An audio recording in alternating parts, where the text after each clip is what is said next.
Tired of using the monsters from the Shadowdark core rules and need a bit of a change? Well, I got 6 unique homebrewed stat blocks that I've made from scratch for you guys today, and we're going to break them down one by one. Let's get into it. Alright, so one of the first few things I noticed in the Shadowdark core rules was we didn't have a classic Necromancer stat block.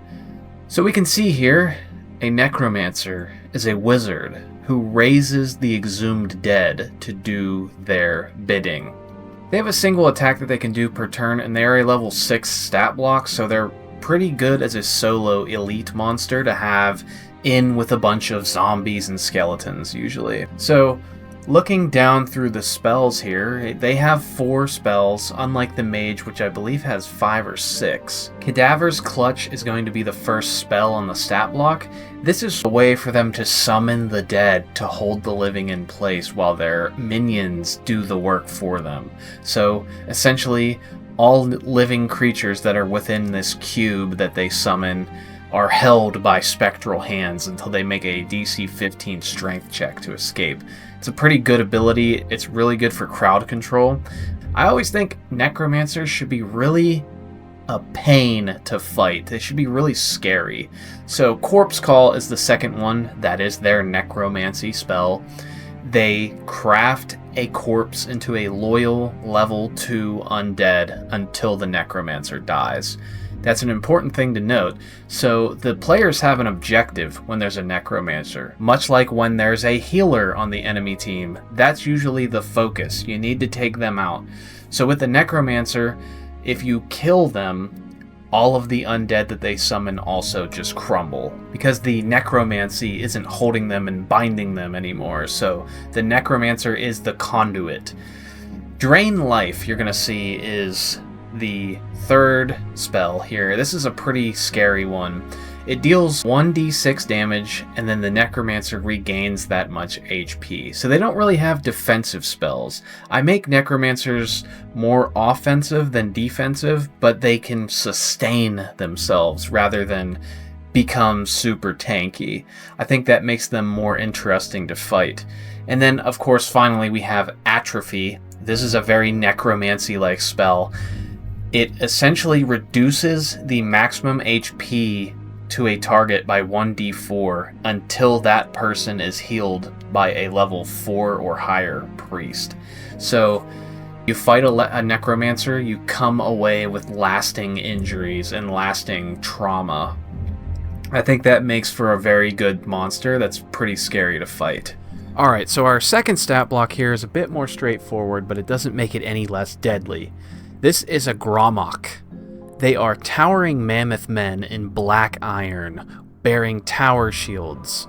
They are living relics of a long-fallen civilization. These are creatures that come from an old campaign that I was running in D&D. I never got to use them in my 5e campaign, but I'm glad to bring them into Shadowdark because I think they fit really well in here. It's essentially the take on a Loxodon, but if they were evil. I got this idea from the Dungeon Cast, RIP Dungeon Cast. I think one of the hosts on there had made a Loxodon, but they had made him evil, and they did a whole thing with like the elephant graveyard and stuff like that, and I thought that was such a cool idea, so I said, I'm going to take a fantasy race that is typically seen as a good race, and I'm going to turn them evil. So the Grommok is that. They are evil. In Shadowdark, they're lawful. I consider them to be lawful evil, but you don't have to make them bad guys. So they have a very high AC of 17, as you can see here. They wear plate mail and a shield. It's these massive, like almost bigger than a minotaur. They have 4 attacks a turn. They have 3 cleaver attacks that each deal 2d6 damage on a hit. And then they have a slam attack. You can say that's them slamming their shield, you can say that's them stomping on you, and that's going to come into play later on in the stat block here. They have very high strength with a +5, and they are a level 10 monster. So if you're using XP per creature kill in Shadowdark, these are worth a lot of XP. So let's look at their traits here. They have Pulverize, On a natural attack roll of 18 to 20, man-sized targets lose 1d4 con, and at 0 con, it dies. So pulverize is almost like they're hitting you so hard that it's breaking your bones in your body. I think it makes sense. These things should be scary to fight. They also have a pin ability, which comes with the slam attack. So you have to make a DC 15 strength check, or you are crushed and held beneath the Grommok. And they also have the Juggernaut trait, which means they cannot be moved by other creatures. So that makes for a very scary creature. You can put these guys guarding some sort of ancient citadel, or maybe they show up as part of a rumor table, and this is the start of this Grommok empire that is trying to rebuild itself. They come from a long-forgotten civilization, so I think these make for really, really good villains in a game, or just a high-level boss fight in a dungeon. Terrifying. You're going to have to use tactics here. So let's move on to the next guy. Okay, so our third stat block, and by the way, sorry about the weird angle that I'm at. I'm trying to make it so that I can see the stat block right behind the camera, so I'm not like breaking eye contact with you for too long, so hopefully it doesn't look weird. Anyways, the third stat block here is a Pyromancer. Obviously, I made Pyromancers for D&D 5e. I like Pyromancers. I think they're cool, flavorful sorcerers, or, you know, Pyromancers. I like Dark Souls, so Pyromancy is pretty cool in Dark Souls. So the Pyromancers are sorcerers that are born with the gift to conjure and control fire. They can do one spell a turn, or they can use their Fire Lash. The Pyromancer is a very, very interesting stat block here, and you'll see why. So going down through their traits, they are a trait-heavy stat block here. So Fire Blood is number 1. They're immune to fire. Burn, the second trait, though, that is a trait that is referenced for most of their spells and their attack that they have. So Fire Lash has 1d6 plus Burn, you'll see. On the Pyromancer, what Burn does is it ignites all flammables, and the damage repeats until doused. So in Shadowdark terms, this is a bit up to the GM how they want to rule how it works. I worded it as concisely as possible. So basically, it ignites anything that could be considered flammable. Leather clothing, cloth clothing, armor, anything that you would consider flammable can catch on fire. And then the damage just keeps repeating until the fire is doused. So you're going to see here they have Candle Hand. So these could make for an ally if you run into one in a dungeon. They could help you and light the way. They shed light in a near distance for 1 hour. So their hand becomes a torch, essentially. You know, it makes sense. They're Pyromancers, right? Belch Smoke is the second spell that they have. This is a DC 13, so this is a tier 3 spell. They fill a near cube extending from their self, and it blinds all for 1d4 rounds. So they just exhale smoke, filling the room and the area, so it makes things unable to see for 1d4 rounds. So I think that's a pretty cool, flavorful trait. So they don't need to just be all damage, but they do a lot of damage. You'll see with Inferno next. This is a DC 14 to cast. It fills a near-sized cube, and it does 2d6 damage plus burn. So basically, you take the damage initially, and then you catch on fire. And then you're going to take 2d6 damage every turn until you put that fire out. It's up to the GM how to rule that, but 2d6 damage a round for free in Shadowdark is very, very deadly. Your HP in this game is not very high, even at 10th level, which is the max level in this game. 2d6 damage a turn can chip away pretty much any character within a couple of rounds, especially if you roll high. So that could be increased. I could probably make that 2d8 for a tier 4 spell, but 2d6 is pretty good, especially if it repeats the damage. So that's going to be the Pyromancer. Great NPCs for villains, allies, just neutral characters you meet. Maybe they can teach your wizard some new spells here. So let's move on to the next one. Alright, next we have a very interesting spellcaster. So an Acidomancer is a warlock who has mastered the forbidden art of caustic humors. They have a 10 AC, which is abysmally low, so they're pretty easy to hit, but they have 28 HP, so they're pretty hardy somewhat. They can make 2 attacks with their acid nails, which trigger corrosion. I'm going to get into that in a second. So moving down through their traits, they have acid blood, which makes them immune to acid, so they can dive into a pool of acid and just swim through there. And they also have corrosion. This makes them very annoying to fight and very deadly. So any non-magic metal that they hit with something that has corrosion dissolves on a 1 to 3 on a d6 roll. So they hit your fighter and he's got plate mail on. The fighter rolls a d6. If he rolls a 1 to 3, his plate mail disintegrates. So very, very scary, very dangerous creatures. Mucus Pull is going to be their first actual spell. It does 2d4 damage, and it triggers corrosion, and it pulls you a near-sized distance. So that's pretty annoying to fight. These guys are meant to kind of be in melee. I'm just picturing they drip with acid, sort of like Alien. Acid Glob is the second spell that they have. They just fire this massive ball of mucus and it splatters on the ground or onto a creature. It does a d6 damage plus corrosion, and you are restrained within that glob, but the damage repeats until you escape with a strength check.